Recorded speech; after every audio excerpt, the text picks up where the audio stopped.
10 number का current affair आपके पेट exam में पूछा जाना है, जो कि आपको पता ही होगा। तो उसी के लिए दोस्तों हम यहाँ पे करंट अफेयर की क्लासेस आपके लिए चला रहे हैं। तो उसमें आज ही अगली क्लास होने वाली है। तो दोस्तों जितने भी भाई बहन चैनल पर नए हैं वो चैनल के साथ जुड़ जाएं, जो भी सीरियस हैं करंट अफेयर को लेकर और पेट एग्जाम को लेकर। वे दोस्तों इस वीडियो को शुरू से अंत तक बिल्कुल देखें, क्योंकि छोटी सी ये वीडियो होगी और यहाँ पे वन लाइनर के माध्यम से हम महत्वपूर्ण महत्वपूर्ण करंट अफेयर को देखेंगे, जो परीक्षा की दृष्टि से काफी महत्वपूर्ण होने वाली हैं। तो दोस्तों चलिए दोस्तों शुरू करते हैं। पहला प्रश्न यहाँ पे देखेंगे कि 9 अप्रैल 2025 को पंचायती राज मंत्रालय ने वित्त वर्ष 2022-23 के लिए पहला पंचायत एडवांसमेंट इंडेक्स पीएआई जिसे बोलते हैं जारी किया। इसमें पीएआई स्कोर के आधार पर पंचायतों को कितनी श्रेणियों में वर्गीकृत किया गया? तो कितनी में किया गया? 5 श्रेणियों में वर्गीकृत किया गया। याद रखेंगे 9 अप्रैल 2025 को किसने, कौन से मंत्रालय ने? पंचायती राज मंत्रालय ने 22-23 के लिए, जो वित्त वर्ष है 22-23 के लिए पीएआई जारी किया। और कितनी श्रेणियों में वर्गीकृत किया इसको पंचायतों को? तो 5 श्रेणियों में ये वर्गीकृत किया, ये आप ध्यान रखेंगे। चलिए बढ़ते हैं अगला करंट अफेयर दोस्तों। अप्रैल 2025 में देखिए बात हो रही है अप्रैल की। अप्रैल 2025 में भारत में स्वास्थ्य सेवा प्रबंधन, क्या स्वास्थ्य सेवा प्रबंधन को रूपांतरित करने के सरकार के निरंतर प्रयासों के तहत एम्स नई दिल्ली द्वारा विकसित इंटर एम्स रेफरल पोर्टल का शुभारंभ किसने किया? तो केंद्रीय स्वास्थ्य एवं परिवार परिवार कल्याण मंत्री जेपी नड्डा द्वारा इसका जो है शुभारंभ किया गया। किसका?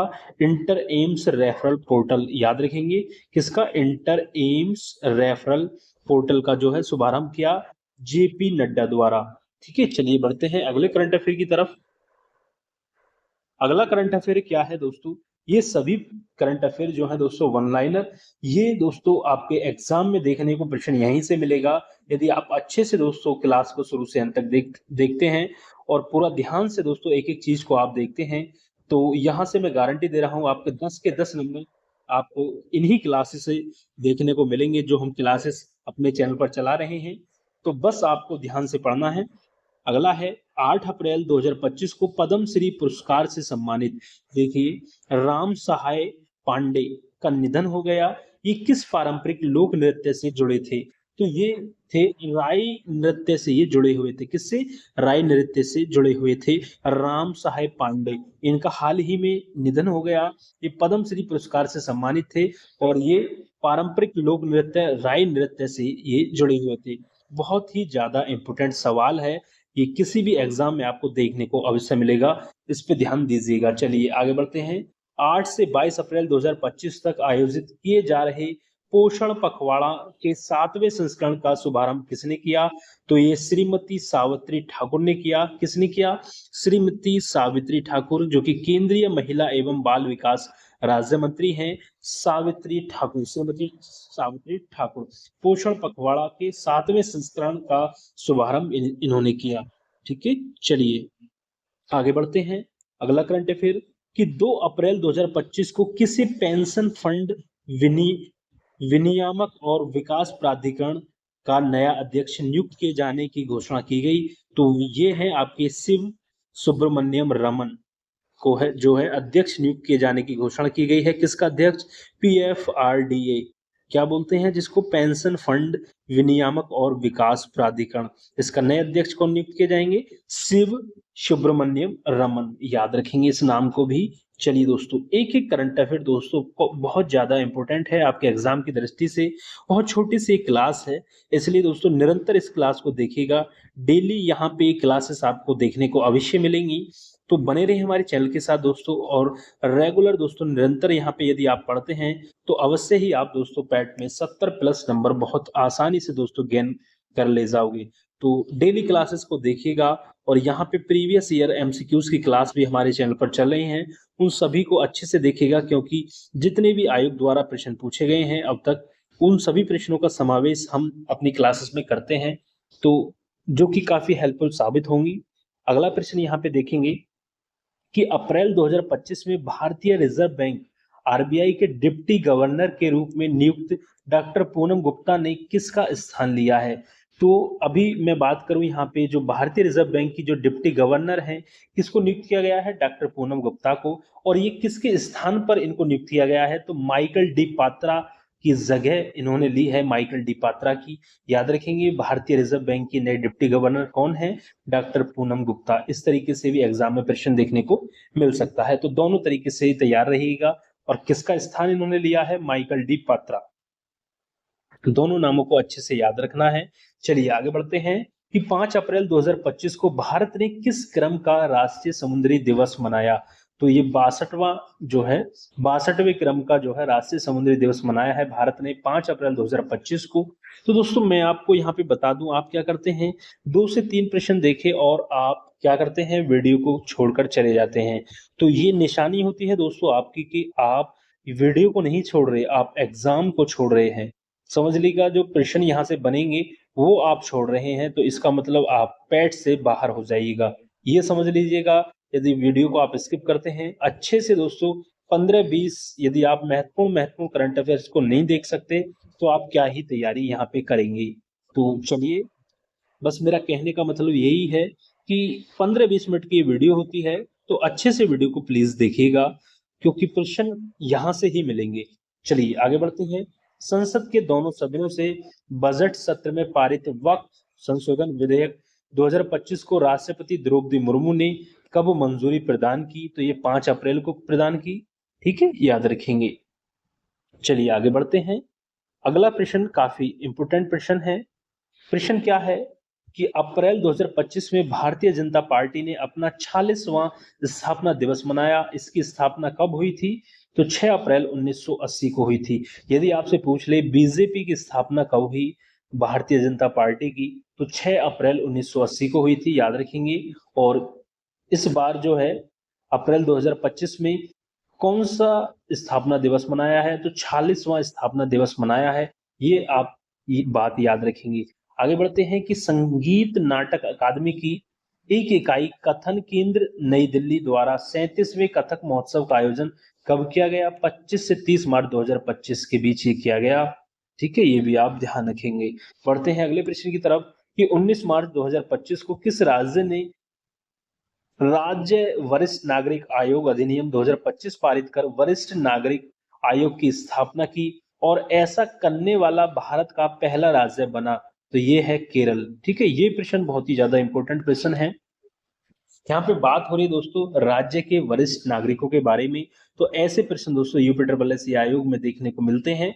तो ये बात ध्यान रखेंगे कि वह कौन सा राज्य है जिसने पहले राज्य बन गया, जिसने राज्य वरिष्ठ नागरिक आयोग अधिनियम 2025 को पारित किया। ठीक है, तो वो है केरल राज्य, याद रखेंगे। चलिए, इस तरीके के दोस्तों चीजें ये हर राज्य को मैं कह रहा हूं ये करनी चाहिए वरिष्ठ नागरिकों के लिए। यहाँ पे सोचा है केरल है ये पहला राज्य बन गया है भारत का ऐसा करने वाला। ठीक है, याद रखेंगे इस चीज को। चलिए आगे बढ़ते हैं। 25 मार्च 2025 को पूर्व कैबिनेट सचिव राजीव गौबा को नीति आयोग, ठीक है, नीति आयोग का पूर्णकालिक सदस्य नियुक्त किया गया। किसको? राजीव गौबा को। भारत के कैबिनेट सचिव के रूप में इनका कार्यकाल कब से कब तक था? ये आपसे पूछा है। तो ये था इनका 30 अगस्त 2019 से लेकर 30 अगस्त 2024 तक।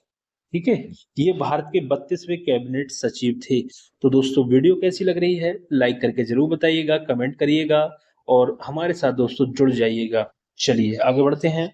मार्च 2025 में राष्ट्रीय ई विधान एप्लीकेशन NEVA प्लेटफॉर्म में शामिल होने वाली 28वीं विधायिका कौन बनी? तो दिल्ली विधानसभा।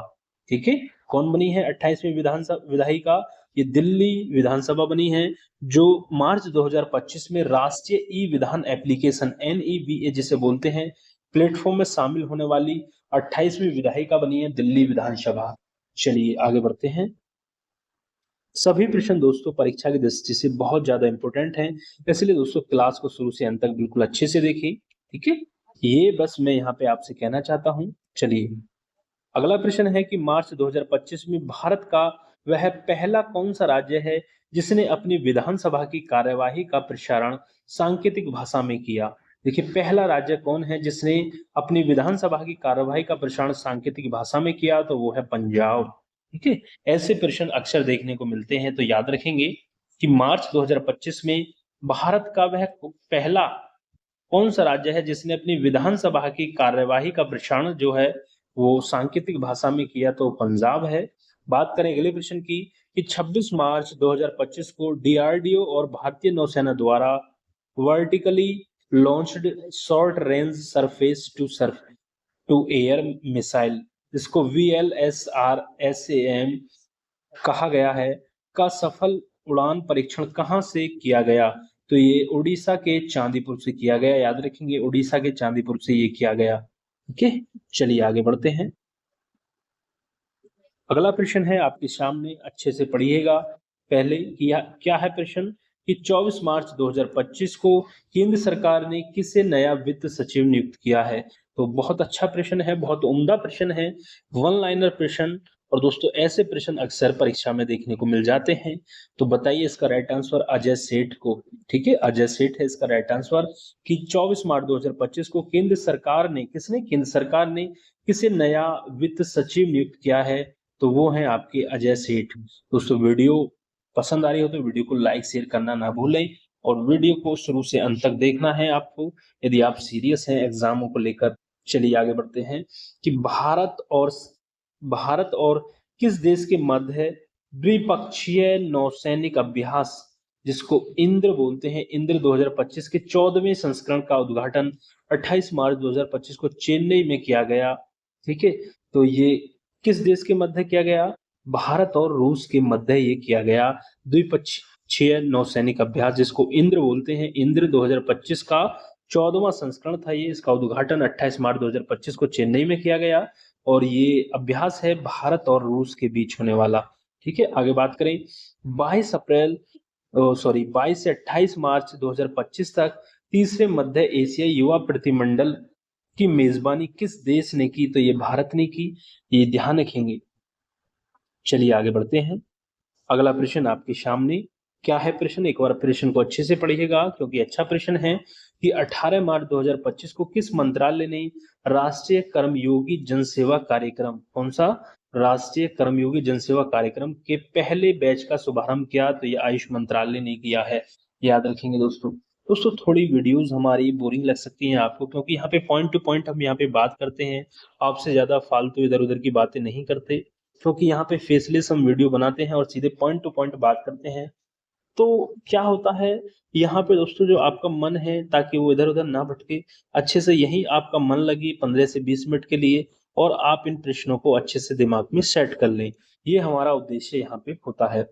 चलिए आगे बढ़ते हैं कि मार्च 2025 में केंद्र सरकार ने किसे industrial finance corporation of India IFCI के प्रबंध निदेशक और मुख्य कार्यकारी अधिकारी के रूप में नियुक्ति की मंजूरी प्रदान की? तो वो है राहुल भावे को।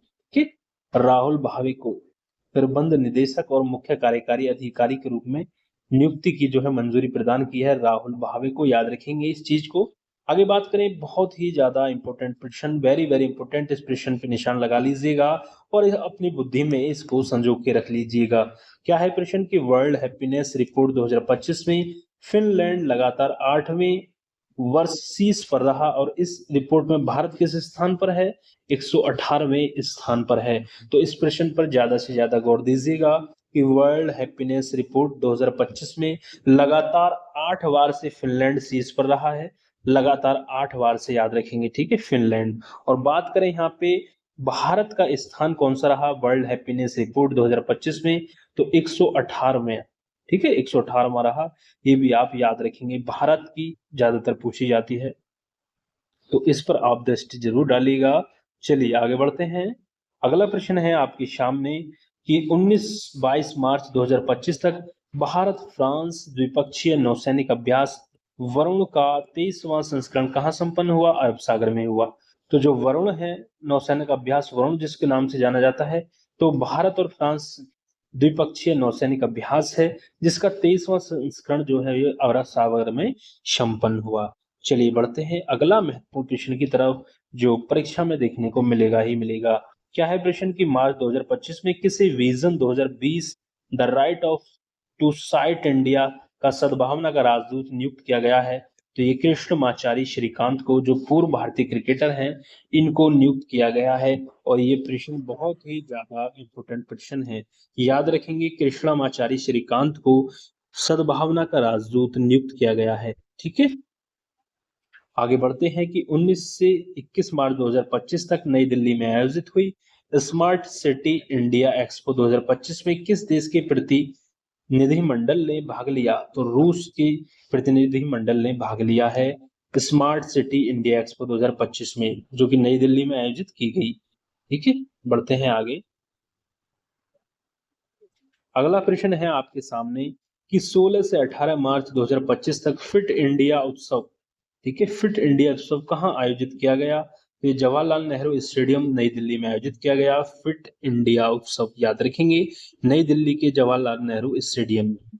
बात करें अगले प्रश्न की कि मार्च 2025 में भारतीय विशिष्ट पहचान प्राधिकरण, जिसकी यूआईडीआई बोलते हैं जिसको, और इसकी फुल फॉर्म अक्सर पूछ ली जाती है एग्जाम में, वो फुल फॉर्म है भारतीय विशिष्ट पहचान प्राधिकरण, unique identification authority of India, ठीक है, अंग्रेजी में बोलते हैं। ठीक है, ने आधार सेवाओं को अधिक सुलभ और सुरक्षित और प्रभावी बनाने के लिए किसके साथ साझेदारी की? तो सर्वम एआई के साथ साझेदारी की है, सर्वम एआई के साथ। ये याद रखेंगे, काफी उम्दा और अच्छा प्रश्न है, सर्वम एआई, इस नाम को मत भूलना। ठीक है, आधार से जुड़ा हुआ नाम है ये, याद रखेंगे। चलिए अगला प्रश्न कि 18 मार्च 2025 को की गई घोषणा के अनुसार स्वच्छ भारत मिशन शहरी के तहत भारत के पहले ट्रिपल पी मॉडल पर आधारित ग्रीन वेस्ट प्रोसेसिंग प्लांट कहाँ आयोजित किया गया?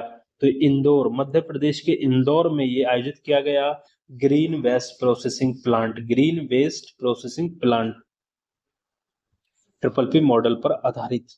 ठीक है, चलिए आगे बढ़ते हैं। अगला प्रश्न है कि मार्च 2025 में किस राज्य में एक सींग वाले गैंडों की संख्या 347 से बढ़कर 392 हो गई? तो ये जो प्रश्न है दोस्तों, अवश्य आपको एग्जाम में देखने को मिलेगा, तो इस पर जरूर आपको ध्यान देना है। इसको अपनी जेब में दोस्तों तैयार कर लीजिएगा, दिमाग में, दिल में, सब में बैठा लीजिएगा इस प्रश्न को कि मार्च 2025 में किस राज्य में एक सींग वाले गैंडों की संख्या 347, जो कि वर्ष 2022 में थी, 347 से बढ़कर 392 हो गई 2025 में। तो ये पश्चिम बंगाल में हुई है। ठीक है, पश्चिम बंगाल राज्य में, याद रखेंगे। आगे बात करें, 17 मार्च 2025 में भारतीय प्रधानमंत्री नरेंद्र मोदी किस सोशल मीडिया प्लेटफॉर्म से जुड़े हैं? तो ट्रुथ सोशल से जुड़े हैं, याद रखेंगे। 21 से 23 मार्च 2025 तक आदि रंग महोत्सव का 7वां संस्करण कहाँ आयोजित किया गया? राष्ट्रीय नाट्य विद्यालय, जिसको एनएसडी बोलते हैं, नई दिल्ली में है, जो कि यहाँ पे 7वां संस्करण आयोजन किया गया आदि रंग महोत्सव का। चलिए आगे बढ़ते हैं। अगला प्रश्न है आपके सामने कि मार्च 2025 में किस विभाग ने 6 माह तक चलने वाली 5G इनोवेशन हैकाथॉन 2025 पहल की घोषणा की? तो ये दूरसंचार विभाग है, इसका राइट आंसर। चलिए दो प्रश्न और यहाँ पे बन रहे हैं, इनको भी देख लेंगे बहुत कम समय में। क्या है कि इसरो अध्यक्ष वी नारायण, ठीक है, याद रखेंगे, इसरो के अध्यक्ष कौन है? वी नारायण ने 16 मार्च 2025 को चंद्रयान 5 मिशन की घोषणा की, और यह मिशन किस देश के सहयोग से संचालित होगा? तो जापान के सहयोग से संचालित होगा, JAX से जक। ठीक है, इसरो के अध्यक्ष कौन है? वी नारायण थे। ठीक है, चंद्रयान 5 की उन्होंने घोषणा की है। आगे बढ़ते हैं कि 29 मार्च 2025 को प्रधानमंत्री नरेंद्र मोदी को निजी सचिव के रूप में किसे नियुक्त किया गया? तो निधि तिवारी को, जो प्रधानमंत्री मोदी के निजी सचिव के रूप में किसे नियुक्त किया गया है? निधि तिवारी को नियुक्त किया गया है, ये बात आप भूलना मत। अच्छा प्रश्न है, मोदी जी से संबंधित है, बहुत ही अच्छा प्रश्न है ये। ठीक है, तो कैसे लगे दोस्तों करंट अफेयर की क्लास? हमें हमको कमेंट करके जरूर बताइएगा कैसी क्लास लगी, और बहुत जल्द दोस्तों हम आपके लिए नई नई क्लास लाएंगे। तो पैट एग्जाम की तैयारी कर रहे हैं, या जितने भी आने वाले वनडे एग्जाम है, गवर्नमेंट एग्जाम, यदि आप उनकी तैयारी करते हैं तो हमारे चैनल के साथ आप जुड़ सकते हैं, क्योंकि यहाँ पे एक बेहतरीन कंटेंट आपके लिए दोस्तों प्रोवाइड कराया जाता है। मिलते हैं दोस्तों बहुत जल्द अगले वीडियो में, तब तक दोस्तों वीडियो को लाइक करें, शेयर करें, चैनल को सब्सक्राइब करना ना भूलें। धन्यवाद।